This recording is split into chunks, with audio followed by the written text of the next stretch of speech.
I can guarantee you today's women will end relationship because the man is simply not doing it for them in bed. I think these days it is a deal breaker for women. Arousal lives on the other side of containment. Whether you want to lead in the bedroom, lead in your relationship, leadership is its own mastery. We have true self-esteem when we have mastery. In the area where we have mastery, we have genuine self-esteem. Nobody's keeping you down. Nobody's taking it away from you. You don't have to take it away from anybody to have it yourself. There's no shortage of it. There's no shortage of men who can learn to give containment. There's no limiting factor here. There's no upper factor here. It's not like the factory is going to run out of containment. There's no more containment to go around for you to have. It's all distributed already. I don't know what's holding men back, just themselves. There's no external cause for it. Welcome, everyone. Very excited to be joined here by the masterful Rupani to dig everyone. in a little bit into this idea of sexual mastery and how it relates to man-woman relating, to lead more effective relationships, more harmonious relationships. So, wonderful to have you here. Thanks for joining. Thanks for having me. Amazing. So let's just jump straight into it. I've picked out a couple potent insights that you've shared in your teachings, and I'd love to hear you unpack some of these because I think there'll be a lot of benefit for the people listening. This is something I've heard you say many, many times before, and I'd love to hear you unpack it a little bit more. From a man's perspective, it's if you want to lead your woman, you have to dominate her sex. Now, I feel there's quite a lot in that short sentence. But what does that mean in from your perspective? It means today's women are not going to really surrender to a man who's not handling their sex, bluntly put. Certainly not any, I would say women of any age. I may be sounding a little ageist here, but certainly if sex is important to you, and I think sex seems to be important to women today, no matter how old they get. This is not even something we could say, oh, it's important to young women. And after a certain age, women lose. The passion is not that important anymore. I don't know if I can say that anymore. I got women in my classes in their 60s and 70s, and sex is really important to them, and they still want to improve their sex lives. And they're still like, he doesn't do it for me in bed. I think sex is really important to women. I think maybe in the past generations, bad sex was not a deal breaker, but today it is. I can guarantee you today's women will end relationship because the man is simply not doing it for them in bed. He doesn't handle them in bed, and they're unsatisfied there, and they're like, no, this is not what a good relationship should look and feel like. So, and they do not soften to a man who's not handling their system. They don't, it's not even like they're making this decision. So it's not like women are withholding their sex as like a bargaining chip. They just not inspired. They don't soften with a man if they don't soften in his touch, if they don't soften in his arms, if they don't feel handled and taken and swept away by the way he handles them. Their surrender does not get inspired, and they are not inclined to follow that man or to follow his lead or to consider him worthy of the leadership of their dynamic. It doesn't inspire it. So it has become kind of a cornerstone piece. I think women handle a woman's sex, and that's a really big, and it's really a happy check mark to have on your side. But I think these days it is a deal breaker for women. They are not going to follow a man. They're not going to surrender to a man who doesn't know what he's doing with her body. And this needs to be expanded a little more, because here's the full truth. And the full truth is more PG-13 rated than it is X rated. This is what I mean by that.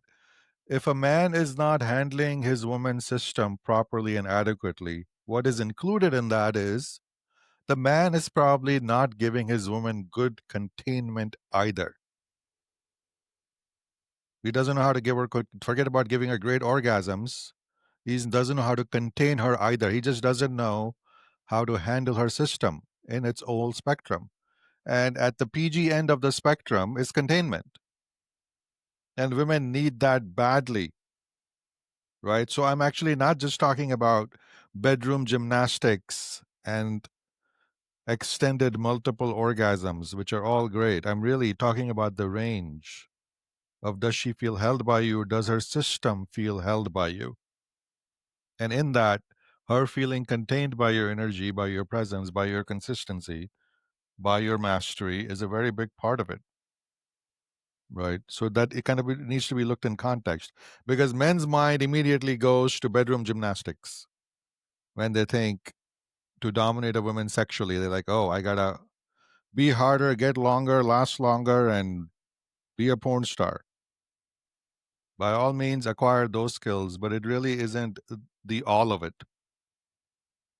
Right. How deprived women are in the containment department is a real tragedy.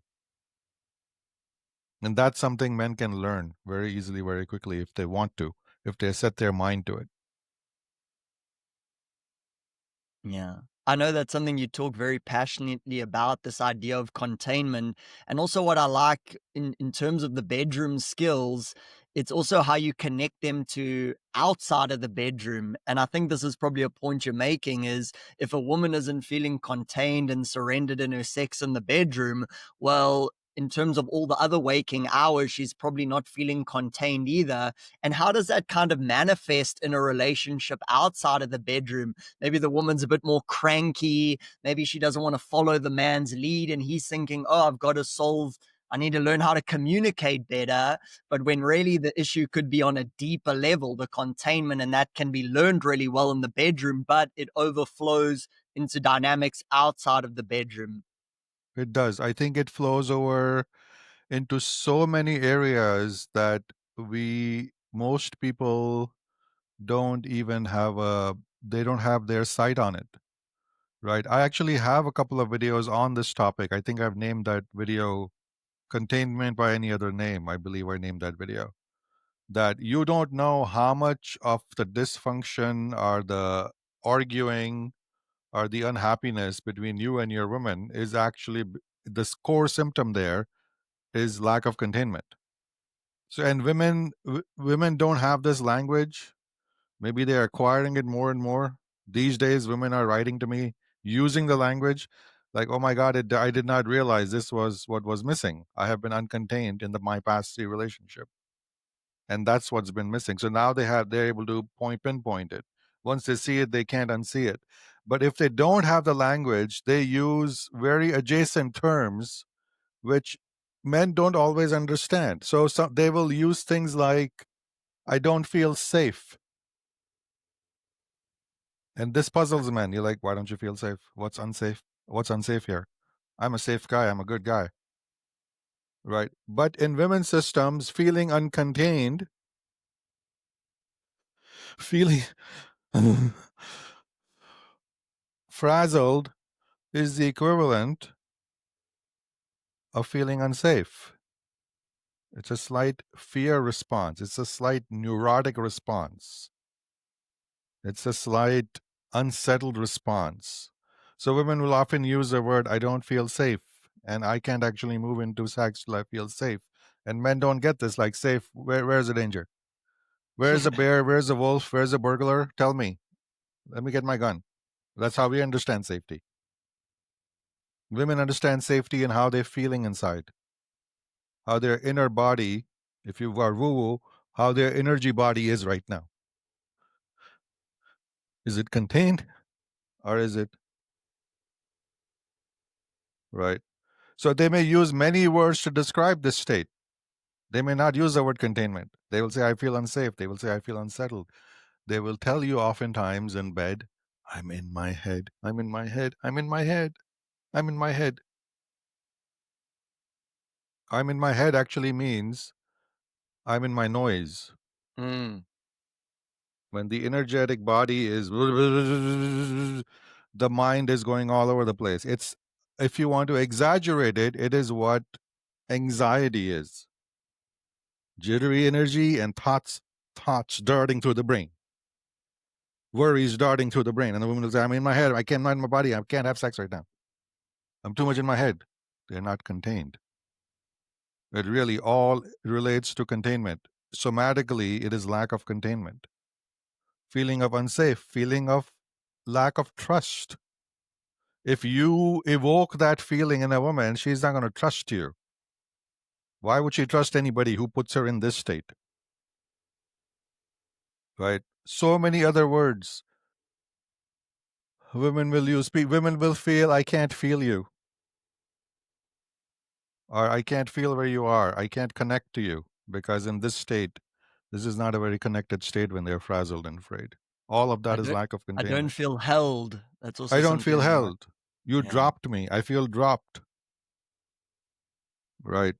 This is why when I coach men these days, I'm like, here's a you know a little remedy worth a lot of money. Just go home and whatever containment you're giving your woman, triple it. Just triple it. You can't OD on containment.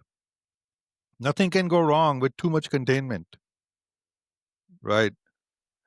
Double, triple your containment and then see how many of your current problems still remain. Mm. Because then we may actually have a correct diagnosis of is there anything else wrong in your connection. Let's actually solve the containment problem and all its symptoms first and then get to it. And by the way, this is also the first remedy you need to make your sex life better because arousal lives on the other side of containment. The frazzled anxiety state is not conducive to arousal. It just isn't. Right. So you're trying to have better sex with your woman while she's uncontained, and you are just expecting her to go there with you. You're just expecting her to just, let's go there. Let's just meet me there. Meet me in arousal. I'll meet you in arousal. Let's go. Meet me at 8 o'clock, ready in arousal. We can work that way. Most women can't. Most women, most of the time. Some women, some of the time, they're also ready to go. You open the door and they jump on you, and those days are great. It's easy, right? But most of the time, if they're uncontained, arousal lives on the other side of containment, right? So, yeah, all of this really applies. This is again why I have found teaching at least the BDSM's basics absolutely necessary for even coaching people in man woman relating, because best way I know how to teach containment is through some very basic BDSM exercises, because this is not a common, I don't know whether it's still a common information or knowledge or practice in our culture yet. I don't see it. I don't think even most therapists are pointing this out to their couples that they are therapizing. Yeah. Yeah, and I know that's one of the big points that you make in your workshops, your teachings. On that note, I know you have a workshop happening in Bali at the end of the year. Will you be teaching men about containment and how to go there Absolutely. themselves and take their woman there? We'll put a link to that workshop down below. And Orm's also gifted listeners of this interview $100 discount if you use our little coupon code Daniel. So if you want to come along and get $100 discount, feel free to use that as well. But why have you seen the sexuality space? Why is that such a good arena to teach men about containment, and also maybe for women, for them for the first time to receive, oh, that is what good containment feels like. So they have an energetic marker in their system. Why the sexuality space? I don't think it has to be sexuality space. So containment is really a PG rated practice. You leave your clothes on, you can do it with strangers, you don't need any intimate touch, you don't need to touch people's private parts. You can just have some basic touch on shoulders, back of neck, PG touch, and you can put somebody in good containment. Uh, the reason I teach it in the BDSM context is simply it's the best modality I know. It's how I learned it. And I like BDSM. So, and to teach it, to teach people BDSM, to teach people how to hold the Dom space, how to hold the Dom energy, I have to teach them how to give your submissive containment. That's where the scene starts between Dom and Sub. This entire idea we have in BDSM of the submissive going into subspace, of the Dom taking the submissive into subspace. Subspace is nothing but containment. Subspace is nothing but containment. I'll say it one more time. Subspace is nothing but deep containment. Aftercare in a BDSM scene is nothing but deep containment. So why do I teach it? Why do I teach containment in the BDSM context? Because BDSM people have a PhD in containment. They've been doing it for decades and centuries. They are masters of containment. It's what great DOMs do. First and last thing with their submissive is give them containment. That's their entire training. That's their mastery. To be a great Dom, you have to be absolutely great at giving your submissive containment. Right?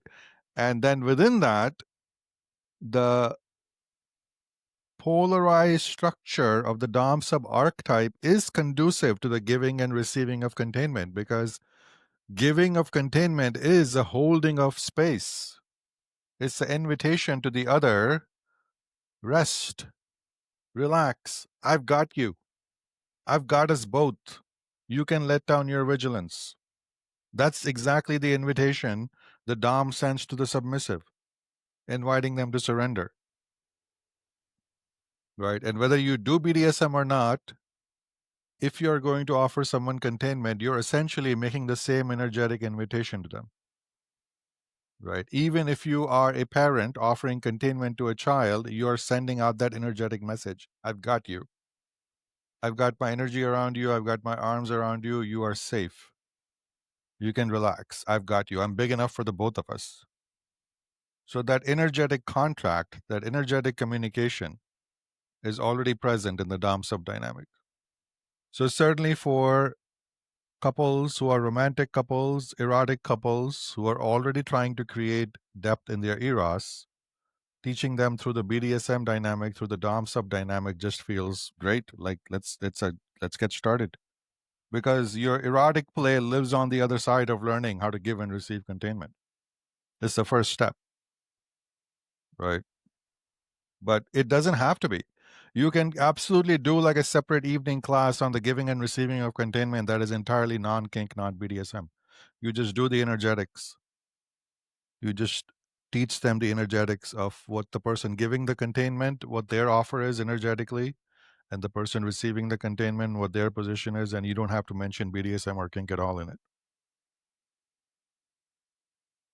Yeah, we can unpack like a little bit more of the sexual mastery side of it. But one of the things I see you talk about a lot is like maybe there's a couple listening to this now and they're like, well, I don't really want to be a dom and a sub.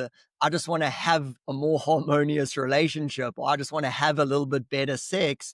But the dots I've seen you connect many of the times, it's like, well, that is one of the portals to have a more harmonious relationship, is learning those skills and how to be a man worn as dominance. Another word could be leadership. Well, when you're in a workplace environment and there's a promotion on offer, they're looking for leadership skills. And you might not say, I want to be a dominant, but often it's like those leadership skills come out in very many different avenues of life, not just the bedroom. I agree. There are parallels because the Dom position is a leadership position. The Dom leads the submissive. So being a good Dom is about being a good leader. And many men today have very bad ideas of what good leaders are. Everybody today has very bad ideas of what good leaders are. Women today and feminists today have a horrible idea of what a good leader is. They have made a villain out of good leadership, especially masculine leadership. They think when men want to lead, or when men are stepping up to lead, they're just hungry for power and maintaining patriarchy. They don't really understand leadership. They don't understand how much work, how much sacrifice, how much service is involved in leadership. Leadership isn't about kicking back and smoking cigars and ordering people around and making money off their backs. Real leadership is actually very expensive. It costs the leaders quite a bit, right? You take care of people, you take care of everybody under you. Simon Sinek has a book, Leaders Eat Last. The whole premise of the book is that That leader is very much a self-sacrificial position. You're not doing it for yourself. You're not narcissistic.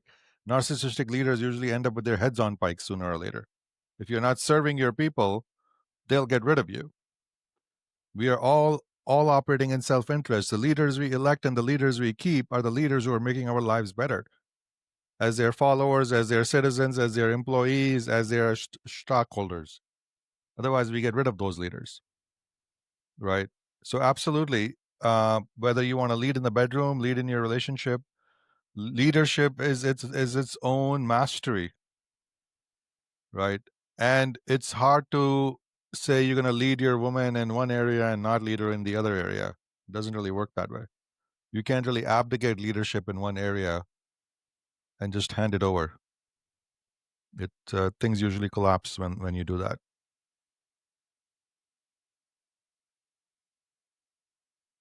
Fantastic. And another thing that you've taught before, I'll just read this out, and I'd love for you to unpack it. One of the things you mentioned is there are so many things that we men don't have direct control over. You can't control how tall you grow. You can't control how big your dick turns out. You can't do much even about how good looking you are. But learning to handle a woman's sex masterfully is actually a very learnable skill. And I like there the word skill because it can be learned. It's not like, oh, well, good looking guys can do it, but if you're not good looking, you can't learn it.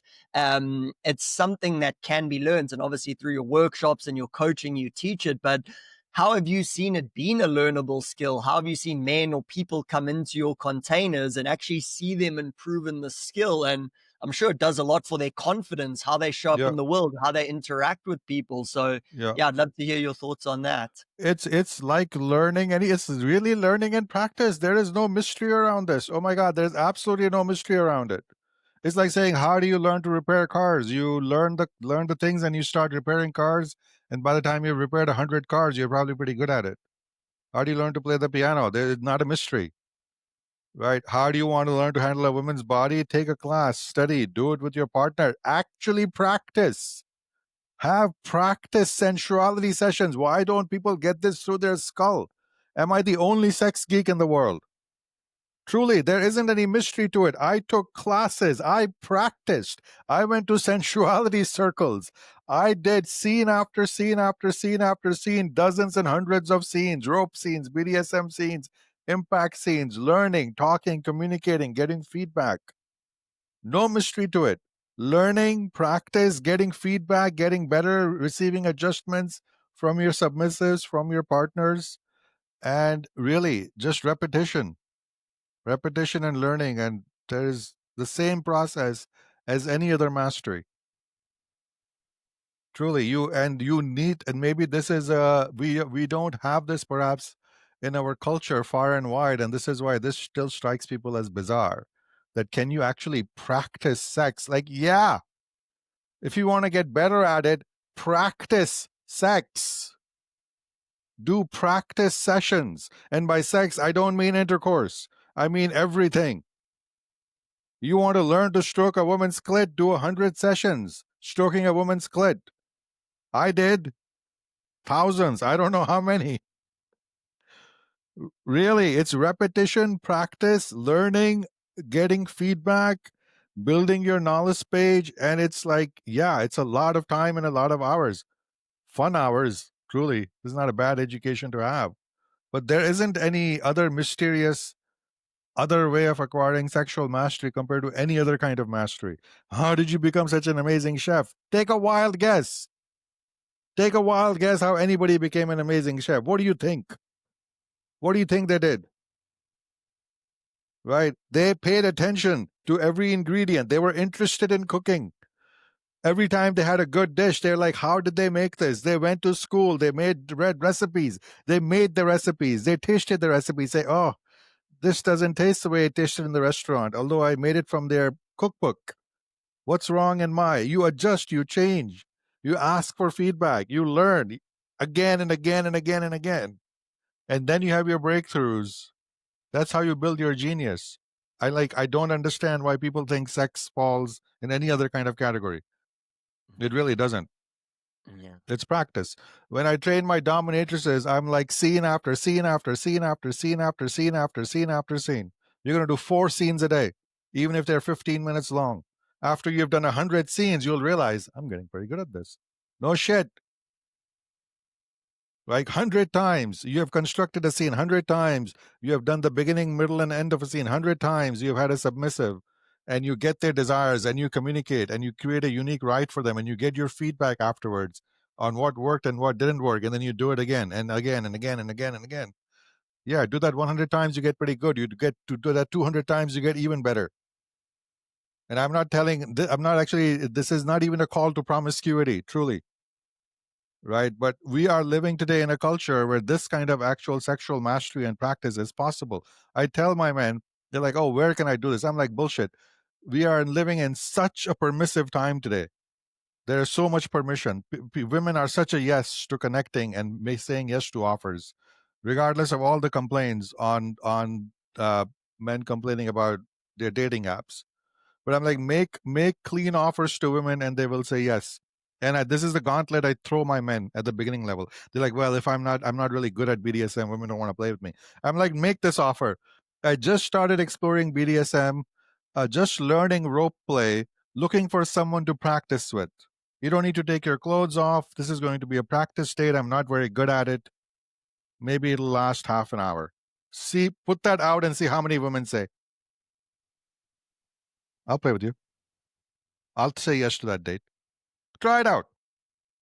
Right? Nonsense. Be honest, be clear, and people will be like, yeah, I'll engage with you. That sounds pretty clean. Mm. Learn and practice. Whatever mastery I have, every woman I have handled, they are responsible for my mastery. I've cut my teeth on the system of every woman I've handled. That's how you get better. Right? So if you're not getting better every encounter, that's on you. Really. And I think men are these days, I see men terribly afraid to actually get feedback from women, to actually hear they could be doing something better. Maybe if there is one gift I was given, it was that I never had that fear. I'm like, please tell me, give me real information. You don't need to handle my ego. You don't need to handle my ego. My ego is solid. Tell me how I can be better because I want data. Right? That's always been my agenda. Like you don't need to stroke my ego. I don't really give a shit. Give me the bad news. Tell me what I could have done better. Let me see my blind spots. Right. I think maybe that's one key ingredient a lot of men are missing because I think a lot of men are terrified to get the bad report card. I think that holds us back. That probably holds us back in every area of life. You know, I talk about in my podcast about talk about the scene from The Godfather. One line where that his lawyer says about his boss, Vito Corleone, says, Mr. Corleone is a man who likes to hear bad news immediately. It's in Godfather 1. I won't go into the whole scene. But I say that is masculinity, right? Mr. Corleone is a man who insists on hearing bad news immediately. He's like, you've just given me bad news. I need to go to the airport immediately because I need to deliver this bad news to my boss. Men should have that temperament. Be ready to hear the bad news immediately. It's a really crucial aspect of leadership. Because if you're the kind of leader that people are afraid to speak truth to, your house will burn down and you won't even know it. Nobody will tell you what's going on.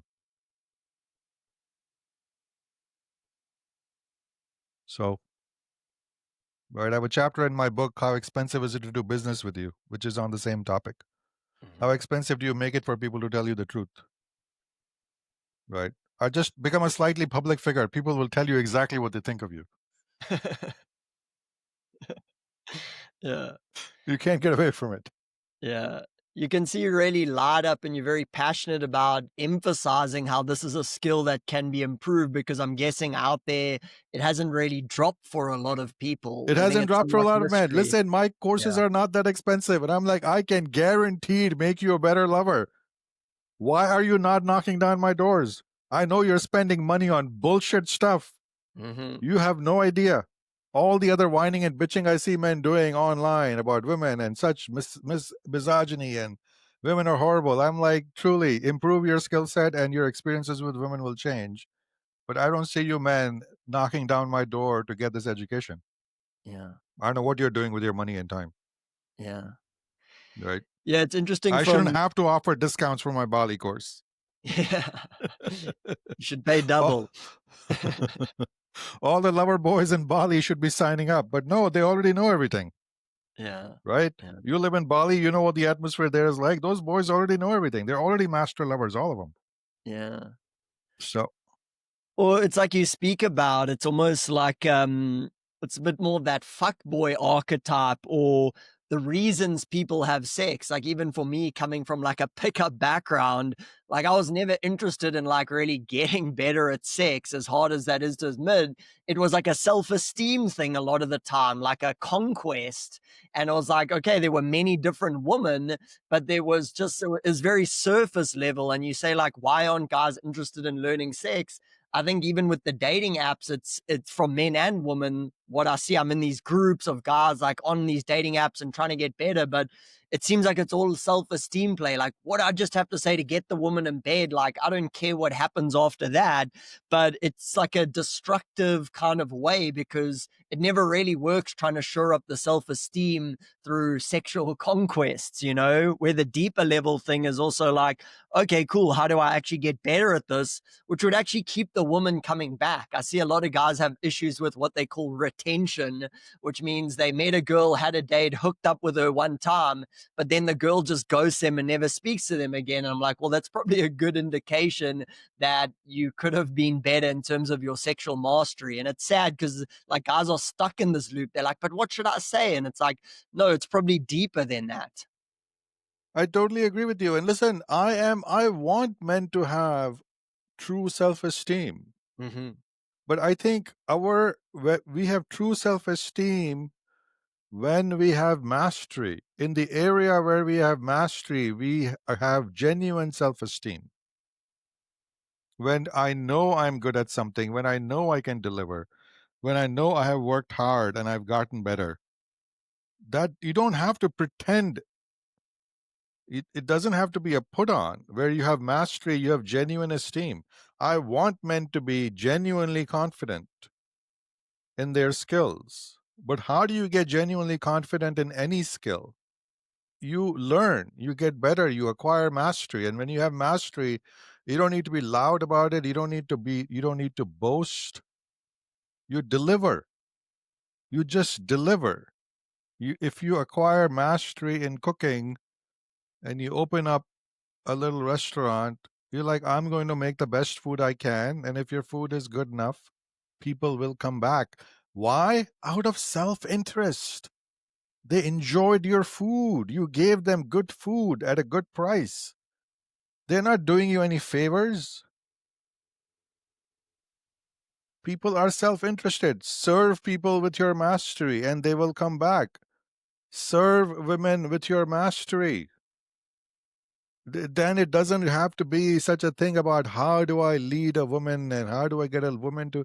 Women will follow you when it is in their self interest to follow you. Women will call you back and chase you and ask you for a second, third, fourth date when you're doing it for them, when you're delighting them, when with you they are experiencing discovery in their eros. Isn't that what you actually want? That's genuine esteem. That is mastery. That is also when you will be spoiled for choice. Just as in a great restaurant, it's like we open our reservations 30 days in advance and you call them by noon and it's sold out. You know those restaurants. There are a couple of those in New York. I've been trying to get a reservation for 6 months. I can never get it. Right? They're not doing anything extra. They're just serving great food and then it's word of mouth. They're delivering. They're delivering, and everybody's like, it's totally worth it. Try and get a reservation there. Right? I want men to have genuine mastery. And I don't think there is any limitation on the quantity of that mastery that can exist in the world. It's like saying, how many men in the world can build big muscles? I'm like, all of them. There isn't an upper limit on how much bicep fiber there is in the universe. And there's only so much to go around. And it has to be distributed among the 4 billion men. All men can build their muscles, and the whole muscle mass of the entire masculine population can go up if you so want. There isn't any upper limit. Nobody's keeping you down. Know what I mean? This is not a zero sum game. Mastery is not a zero sum quantity, zero sum substance. Nobody has to lose their mastery for you to have mastery. In fact, mastery supports mastery, right? So there is no reason to be in this mastery deprivation. Nobody's keeping you down. Nobody's taking it away from you. You don't have to take it away from anybody to have it yourself. There's no shortage of it. There's no shortage of men who can learn to give containment. There's no limiting factor here. There's no upper factor here. It's not like the factory is going to run out of containment. There's no more containment to go around for you to have. It's all distributed already, right? So I don't know what's holding men back. Just themselves. Yeah. There's And no external cause for it. what a potent way to also stand out in today's dating space and the relationship space. Like, a lot of people, you can say, are making money, and they're like, cool, like, well, I'm making money. How come women still aren't throwing themselves at me? Yet I think it's kind of few and far between how many men have sexual mastery. And like I said, I work with guys more on the front end. They're like, okay, I'm on a date. Like, what do I say on a date? But I've also noticed, like, say you have that sexual mastery and you're sitting down from a woman at dinner, you're just sitting there with almost like this poise, with this confidence of like, you coming home with me is going to be a massive win for you. You know, I'm going to obviously have a great time, but I just sit there with absolute confidence that you're going to have a great time too. And that brings a calm and ease. You don't have this needy, graspy energy, which, like, oh my gosh, like, is she liking me? Like, what do I need to do to impress her? When you have that competence, as you said, that mastery, you relax more and you start to emanate almost that prize energy, which women are like, why is he so relaxed? Why is he so confident? And you don't even have to say anything, but it's just the way you come across. It's just that steady focus you've got in your gaze while you're interacting with her. And that can help you stand out in the dating space, in making an impression on a woman instead of buying a Rolex watch for $5,000. Like, guys, think that's going to help me stand out. She's going to see the watch and she's just going to throw herself at me, which it doesn't really work like that. I don't think, yeah, I mean, women certainly are looking at men to see if they've made something of themselves in the world, and that is a factor. But I don't think those material markers will get you that far. As you say, even whether it's material markers or good pickup artistry and seduction, it may get you to the first date or the first intimacy. But then women are very feeling creatures. They're gonna feel who you are as a man. And women are also walking lie detectors. They're gonna see whether there's coherence in your system between what you're presenting and who you are. And they are very alert regarding this in the beginning, truly at every point in a relationship, but certainly in the beginning part. Is this man truly who he is presenting himself to be? So I don't really think it's advantageous. I don't think it's really a good strategy even to make any false presentations. I think it's a waste of energy. I think you're setting yourself up to lose as soon as a woman gets to know you, and if she sees your presentational self does not meet who you are, that's not a win for you. Truthfully, it's not a win for everybody. We as men don't appreciate when we make that perception in another man either. We are also looking to see if a man actually is who he is presenting himself to be. And if after meeting him once or twice, if we get the feeling, this guy's full of shit, That's not a big sell. And usually when we put a guy in that category, he doesn't come out of it again. So I'm like I don't see the win in and do you, what is your goal? Do you really, are you setting yourself up as a master hustler in life?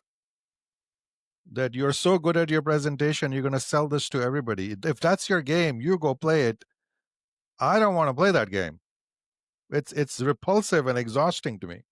Nor do I want to be with the people who are playing that game. Those are the people I want to filter out of my field, by the way. Men and women. Men and women. So when we grow up as women and we get gray in our beard, hopefully what we also learn is to get the crazy bitches out of our field as quickly as possible. Spot the NPD as early as possible. Spot the BPD as early as possible. Steer clear. Yeah, this woman is love bombing. This woman is getting way too intimate with me after 2 hours. Don't trust it. I've seen this before, right? That's wisdom. That our bullshit detector, our lie detectors are getting big, and we can really spot the real item compared to the people who are bamboozling us and bullshitting us. You want to be a bullshitter, you don't need to come to me. I got nothing to teach you. You're wasting your time and money. So God bless you.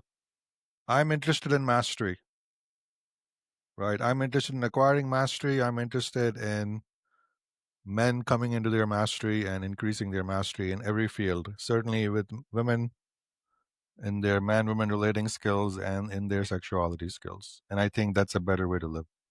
Yeah. There's Yeah. And evolution in there, there's growth in that, there's discovery in that, there's a journey in that. Who the hell wants to be just a hustler fooling people? yeah. Yeah. Yeah, and it's interesting because in your workshops, even though it's a lot of, obviously I'm grounded, but it's also like you kind of sensitive in a way of picking up people's subtle energies, whether it's women's erotic energies and how their system is moving, but you often also speak about the desire underneath the desire. So sometimes when people are presenting themselves as one way, like you said, your kind of BS radar goes off and you're able to operate and navigate in the world. But even in your intimate relationship, you know, maybe even your partner that you've lived with for a long time, you haven't been tuned in to some of the desires that they have underneath their desires. But in the workshop format that you teach, you almost learn to hone the quality of your attention, as you would say, and you pick up on all these subtle layers that have been there before, but before you almost blind to it in a way. Yeah, I think this is one of the concepts I teach, is that one of the biggest people get so wrapped up in the physical skills. Let's say just talking about BDSM, I need to learn how to tie rope and throw floggers. All of that is good. You need those skills. Those skills are all wonderful. You should learn them. But I think one of the biggest qualities you can bring as a dom, or as a lover, as a leader, is what is the permission field you're creating for other people to express themselves, to express their desires, to even want to explore their desires with you, right? And that is something that's can be a great gift when you are presenting yourself, where your energy, your presentation, your who you are as a person, the other person feels, with this person I can express my desires, with this person I'm able to voice this desire that I have been shy to talk about or express previously. And once again, that is such a rich territory. The people often, like when their people are bored with themselves and their relationships, it's because nothing new has emerged between them in a long time, right? And why has nothing new emerged? There hasn't been permission for it. And this isn't theoretical, this is like symptomatic. Let me explain this to you, but so that it becomes crystal clear.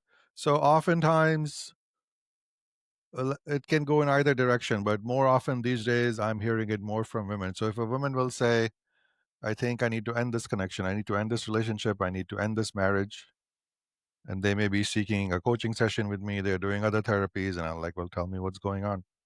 And they will say things like, there are so many things There are in me that I'm not living out. There's so many things I want to express. There's so much of me that I cannot bring out in this relationship. And I'm like, well, why not? And their language may be different, but essentially it'll be there is no room for it here. There is no room for it with this person. I once suggested, hey, can we go to a Tantra class? No. Can we try some BDSM? No. Can we? No. Not my cup of tea. I don't do that. That's not me. And then people shut down. Not only was that part of them not received, there was no curiosity around it. In fact, there was defensiveness. There might have been even pushback and shaming. What's wrong with you that you want this thing? People who do those things are weird. And they're like, okay, there's no permission field in this relationship for all those aspects of me. Right. And then they're like, well, I don't want to live another 3, 5, 7, 10 years with a person who has no room for all these other parts of me that want to come out. And that actually, I think, is a healthy decision. I think that relationship is dead. That relationship has reached its end because there is no more room for discovery and growth in it. Right. I actually don't think even this idea the men are so lamenting women's hypergamy. I don't see women leaving happy relationships. I don't see women just willy-nilly abandoning their man for another man who makes 10,000 more a year or has another inch on his cock. I think it's bullshit. I think if people leave their relationship, it is because they've reached these dead ends, right? Where it's like, I just don't see my life expanding with this person anymore. And then they may do something desperate, like cheat or whatever. They're trying to find, well, how can I? They may try immature way, desperate ways, impulsive ways out of it. And they may do some of that badly, but I don't think they're doing it frivolously. I don't think they're doing it out of sport. I don't think they're doing it lightly. I think they're doing it out of desperation, right? So this is something for men to look at. So then when we have these conversations, we can say things like, well, can ask the men, well, do you think you had a part to play in your woman leaving you? And sometimes men get really mad. She cheated on me. How can it be my fault? I'm like, real life is very complicated. Do you actually want to look at the whole thing? Or do you just want to be indignant? Right? Because the whole picture might be complicated. Look at what happened. So those are things for men to consider on why they're succeeding, why they're failing with men, why women don't call them back, why women are ghosting them, or why women are choosing not to continue with them. I think women these days very much are looking to see where more discovery is possible with which man, right? So on the surface, they may say the man was dull or the man was boring. And men can take that very personally, like, oh, women just want crazy assholes. Like, no, but women do want discovery. Women do want to see with a man that being with this man, new dimensions of my life might open up. They want to see some sense of adventure.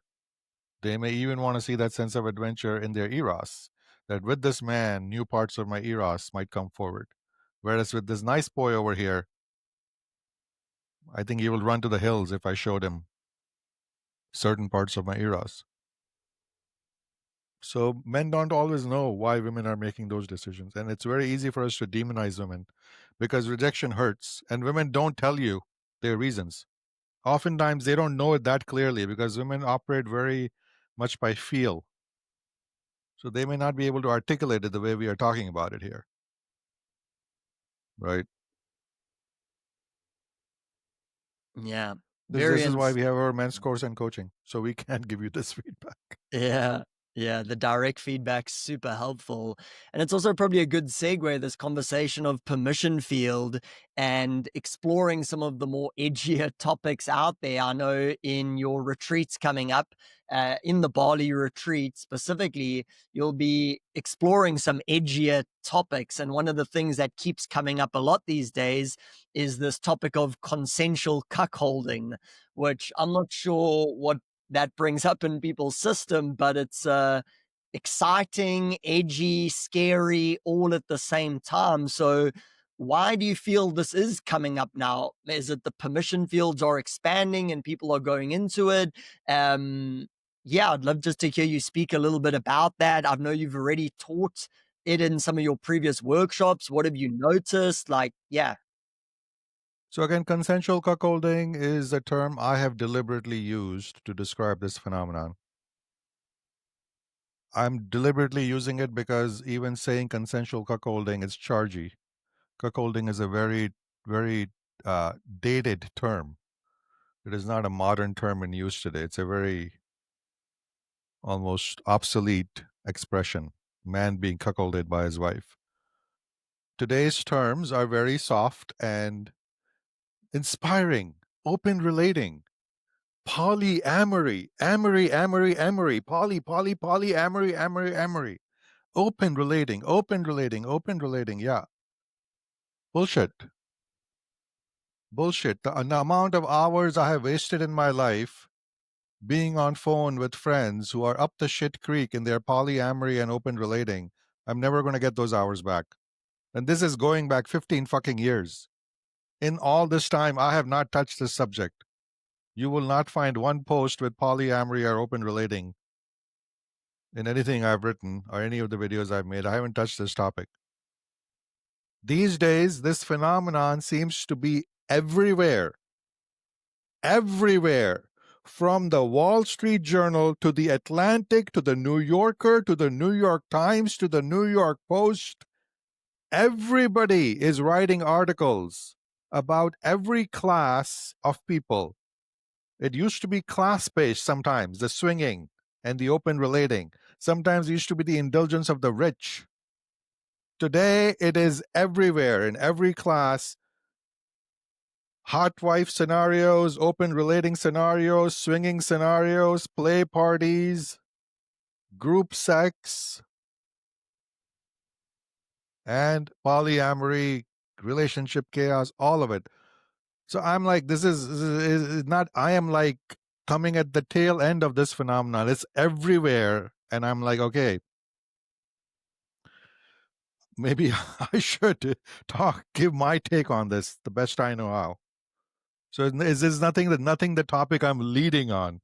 If anything, polyamory has been going on, it seems like ever since Skinternet has been around. And I think it's oftentimes it is being done disastrously badly.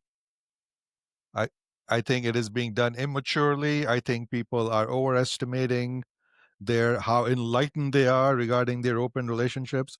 People are way overestimating how enlightened they are regarding their abandonment issues, their jealousies. I think people are full of shit in this area.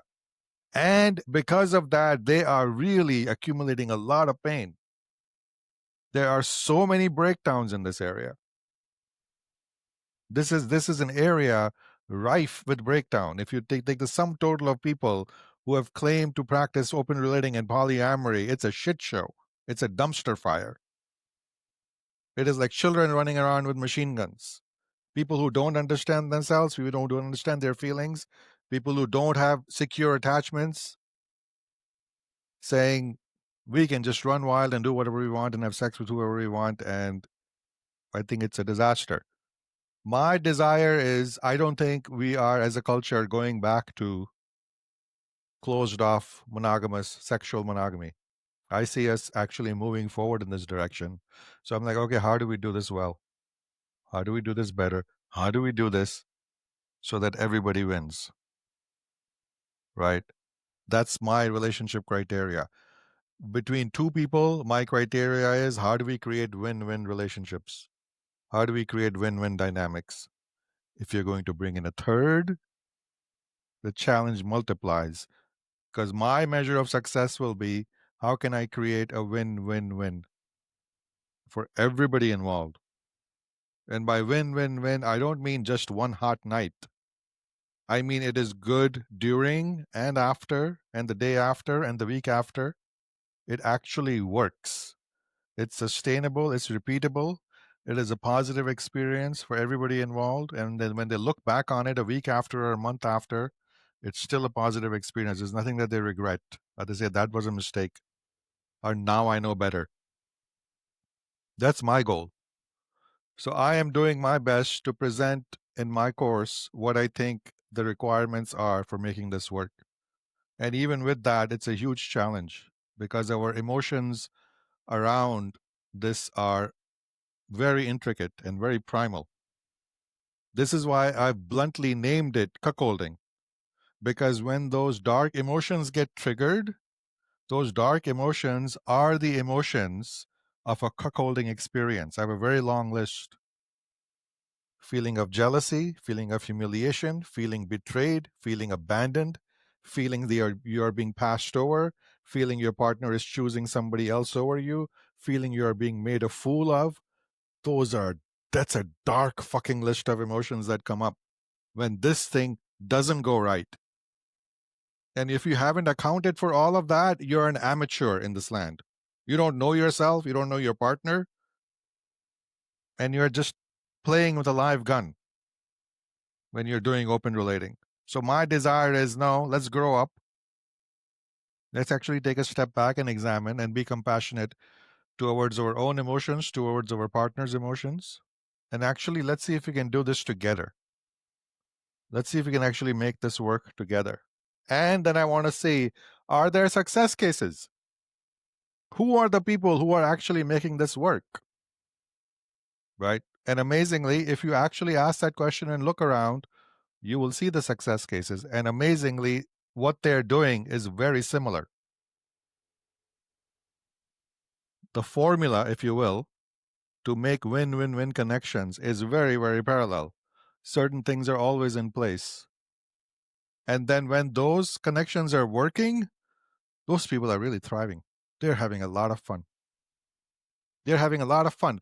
And they have hacked the eternal question. One of the eternal question, how do you keep Eros alive in a long-term dynamic? Short answer, bring in a third. At least once in a while. But that's like saying, bring in a hand grenade once in a while. You have to know how to do this right. Otherwise, you're going to burn the house down. You're going to blow all the shit up. The key ingredient needed is complex, is nitroglycerin. But if you know how to handle it and manage it, that can really infuse your long-term partnership with fresh energy and Eros and create a lot of fun for people. It solves a lot of problems that two people alone have a very hard time solving over the long term. It brings in new ass energy. It brings in an infusion of Eros. It takes the burden away from two people to be each other's everything. It adds novelty. And through the novelty, you get discovery, which is we are longing for in our Eros. All of that, if we can just get out of the premise that not only are we going to be loyal and loving to each other, we are going to be our erotic everything to each other for the next 50 years. I think Eros does not really like that formula very much. Love and partnership does, can be great partners to each other. Eros really has a certain wild characteristics. It thrives on novelty, it thrives on experimentation, it thrives on play, right? Mm. And if you can manage to bring that in an integral way without burning and exploding the house away, then that can be actually the great key for Eros in a long-term relationship. Yeah. Which is a very important hack because that's one of the biggest breakdowns in long-term dynamics is the Eros doesn't work.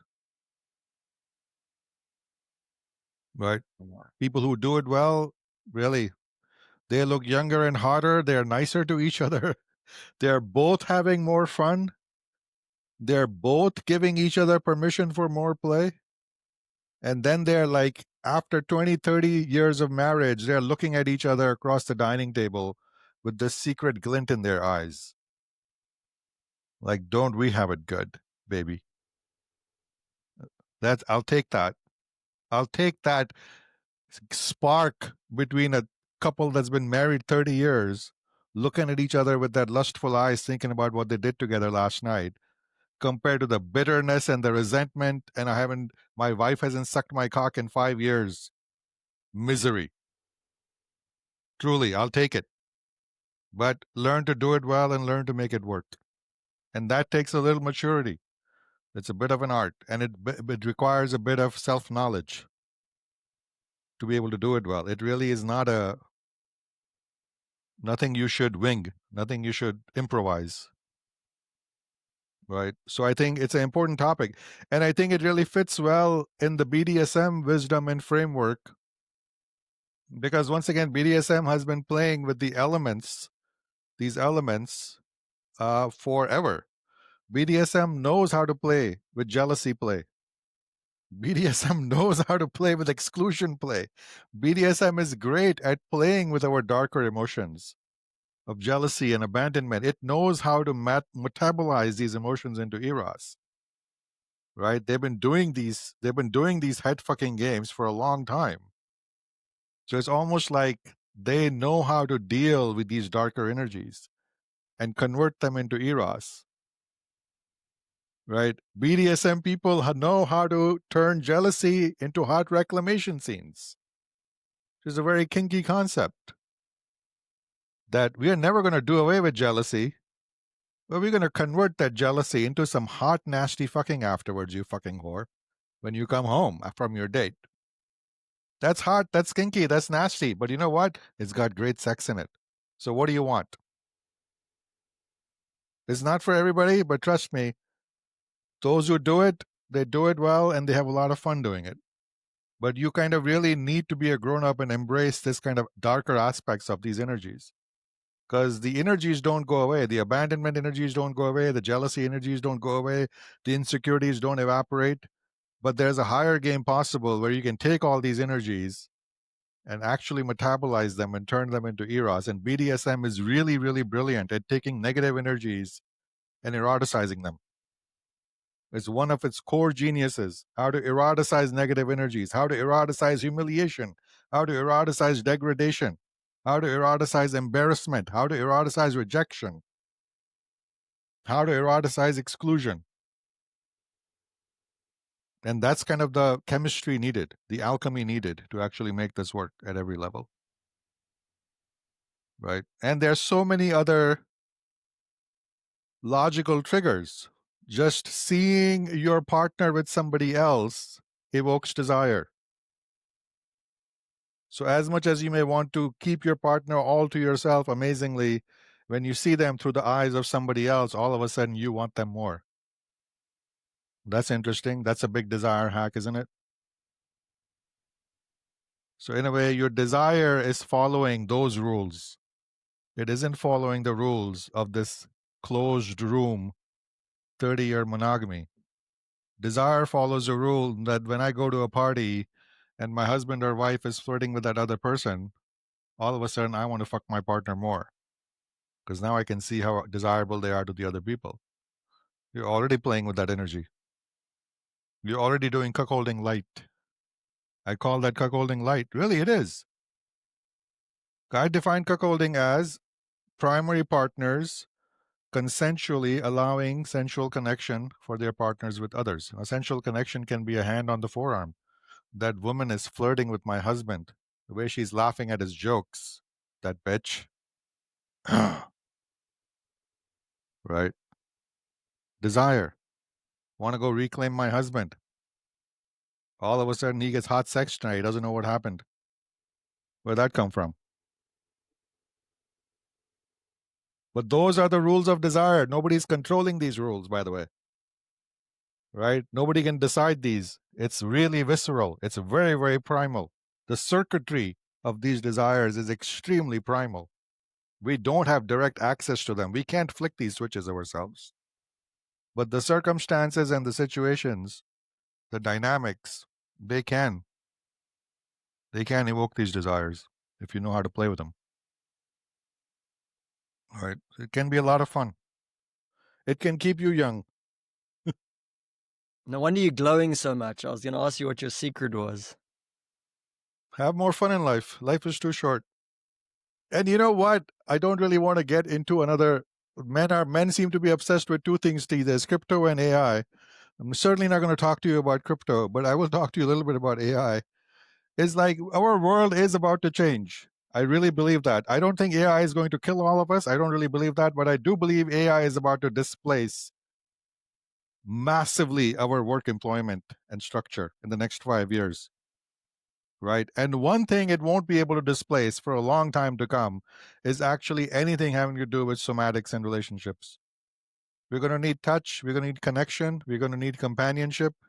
Even if it masters AI girlfriends, just because we have porn available today doesn't mean we don't desire real connection and physical connection.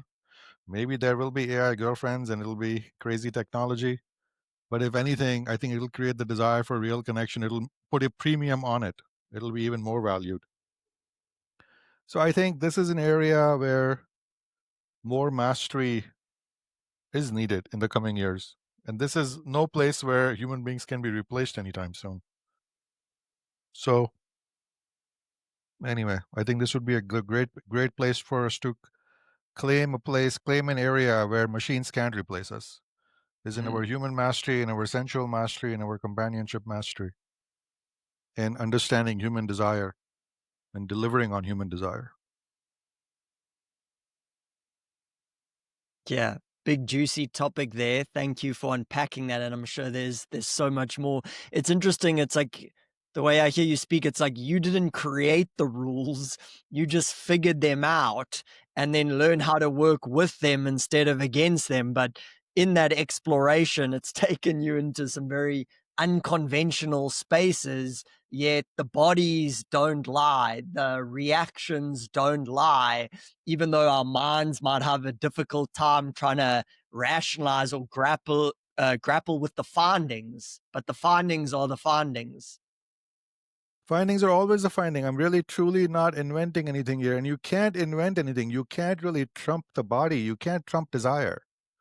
We can't tell desire what to do. Best we can. So this is an area of discovery, not of invention. We're not inventing anything. But I think the discovery is where just some honesty and humility is needed. Right. This is why I never argue with women's turn on. I absolutely uncategorically categorically trust women's turn on. Whatever makes them wet for a particular quality in a man, I'm like, that's a good marker for masculinity. Keep it. Right. And really, I truly am not an ideologue. If being a complete milquetoast nice guy turned pussies wet, I would say, everybody, be nice guys. Just be nice guys. The evidence, it's desired by biology. Women will get wet and fuck you if you're just a nice little boy. Be a nice little submissive boy. Look, all the pussies are turning wet for you. It works. I'm completely unprejudiced in what works. You tell me what works. You tell me if being a nice guy works. It doesn't work. It doesn't actually yield the result. Not for the women, not for the man, not for both of us together. Women will lament, the guy is nice, why am I not hot for him? You're not. They can't argue with their pussies either. Biology trumps all of our ideologies and all of our concepts, all of our politics. I trust the turn on. I trust desire. Right. And in this area, it's always, I'm like always out with my light saying, where is the turn on? Where is the desire? What makes a woman desire her man more? Oh, seeing him with another girl actually makes her wet. Actually evokes her fucking energy, which I believe is a completely independent phenomenon. All of a sudden, she wants to go fuck that husband she hasn't fucked in 3 months.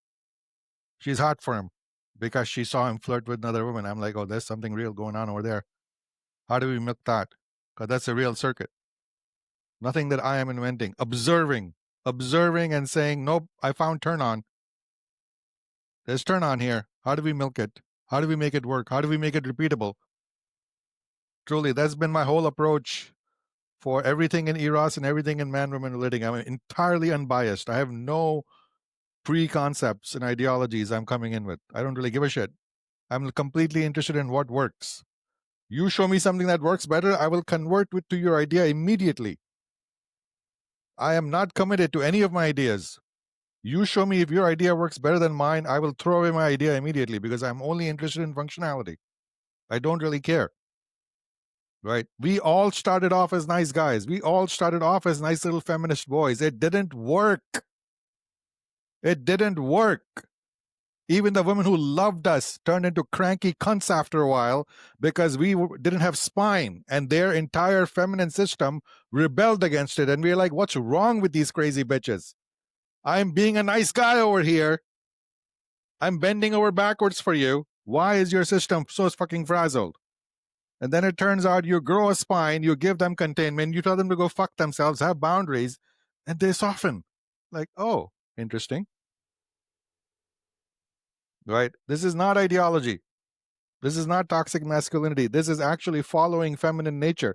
This is how I know I am right. This is why I'm so confident in my teaching, because they haven't come out of my brain. They're not my ideas. They can't be wrong. They're based in outside evidence, repeatedly observed. This is why I'm so confident about what I teach. I have seen the sun rise in the east every fucking morning. So I teach. The sun rises in the east. This is actually not my opinion. Nothing I teach is based on an opinion. It's, at least in my observation, this is what I've seen happen over and over and over and over again. That's what I'm giving to you. Apparently, but what I'm observing, it seems like so many people are not observing. So I'm still making money teaching it. Right? But in a way, I have no original information. Every bit of information I have, you can collect on your own if you observe women and women's turn on and women's desire. Truly. So that's my whole approach to everything. I have no ideologies on my end. And everything that I'm teaching, even in this crazy topic of consensual cuckolding, I'm like, the eternal question has been, how do we make Eros work in long-term coupledom? Like, it is the question. How do we make Eros last? And these assholes, these crazy fucking swinging assholes, have discovered something that the rest of us haven't. I'm like, amazing. Why is Eros working between BDSM couples? Turns out they have polarity. Turns out they're living in a master-slave dynamic and they have the hardest sex for 15 years. What's the clue here? What's going on here? Where's the mystery? And then it takes a little digging. But truly, it starts with data. Who's succeeding? Who's got it right? Who's making it work? Show me the couples who are still smiling at each other secretly 30 years after marriage. Let's ask them what they're doing. And then you will discover this is what they're doing. Like, okay, let's do that. Let's really follow the success cases. Isn't that what we do in every other field? Let's really follow the success. This men used to understand this. Show me the successful men. Let me see what they did, and I will repeat it. It really is a good formula, true and tried. Follow the success. It makes me think like why people don't do that. If here's the data, and then why can't people accept it? I guess it has a lot to do with our identities as well, where it's like, oh, if I like that, or what does that mean about me? And I'm guessing that's what a lot of people will have a It hard time does. grappling with. It does. And maybe that's another gift that someone like me, or maybe anybody who ends up being an innovator, in personality traits, they call it trait openness. We are completely open to new ideas. We truly are not wedded to any old ideas. I don't really give a shit. I don't have any identity built around any idea. I don't care. And in that way, I think I truly have the heart and soul of a scientist, because that's the way a scientist is supposed to be, completely operating from first principles. Don't care. Only show me what is true. If I find a piece of data and reality shows contradiction to that data, that's obviously is a flaw in here. I'm not going to hold on to it. Right? You should have that hunger for the truth. You should really also have that hunger for your own mastery. Am I actually masterful? Give me the real data so I can correct myself. Right? I think that may be the one gift, one personality trait gift, one characteristic gift, is that be completely unattached to any idea and only be seeking what works, what is functional, what is correct, what is repeatable, what creates results. And as soon as you find a better idea, jump ship immediately. I don't really care. You show me a better idea, I will sit down and learn at your feet. I still take classes, I still read books. I want to learn from everybody. I want to beg, borrow, and steal from everybody. I don't really care. Show me what works, and I'll do it. And I think that's an exciting way to live, actually. That's a way you kind of stay open to new discoveries all the time. right? Yeah. Nothing that I'm teaching today I would have ever thought in my youth I would be doing. Teaching BDSM, like, are you crazy? Not my world. Nothing I was born into. Up until the age of 32, 33, if you had told me you'd be teaching BDSM, I'm like, you got the wrong guy. Who are you talking to? I don't even know what BDSM stands for, right? But my temperament is like, I learned one evening rope class because I wanted to actually tie up some girls to photograph because rope looked hard in pictures. I come home and I tie up my woman and she falls into subspace and her sex opens up. And I'm like, what just happened? What just happened? This is my woman. I like her. I have never seen her sex this open this quickly, this completely open and surrendered. What the fuck did this just rope do or to her system? Do it again the next day, the same thing happens. Do it to 5 other women, the same thing happens. I'm like, what's going on here? Right. I describe it as, in Harry Potter, the room of requirements, Hmm. that room that's only shows up when you need it, and when you go in there, it's like this massive room. You can't even see the ends of it. Like it's like a crack opening up in a room that big, and like, what the hell is inside this room? But that's discovery. That's exciting. To me, those are the places where great discoveries are made. And that keeps life interesting. I wish for everybody to have those crack in the door and you peek inside, like, there's a really big room in here. What the hell is on the other side of this wall? Right? Look for those rooms instead of saying, I don't know what's back there. Close the room because I want to stay in the part of the castle I know because that's too troublesome. I'm like, no, no. What the hell's back there? Go What's in hidden there. back there? Mm. Right? Because it's there. I can see it. Something just happened. Right? I think that's a better way to live. Yeah. And I think we need that approach these days in man woman relating and Eros because our failure rate is staggering. All the bullshit ideas we've been following for the last 60 years, they have completely proven disastrous and total failure. Man woman relating is in the gutter right now. Any ideas we had that men and women are the same, there's no difference between the genders, we don't need polarity, men can do what women can do, women can do what. I'm like, none of this has panned out. People are still planting their flags on it and going full strong. I'm like, you keep doing it. Okay. I don't understand it. There's like no evidence to support your ideologies. You still want to die on this hill. No, men and women are the same. There is nothing men can do that women cannot do. Okay, excellent. No problem. Not my people. I don't want to deal with them. Don't want to waste my time and energy on them. You die on that hill. Right? Good luck to you. So, Maybe that's a good point to end on. I know you've mentioned it a few times even this evening, but interested in functionality, interested in being effective, interested in doing what works. do what works. Yeah, do what works. Anything anybody is able to teach you, you should be able to derive it yourself from first principles.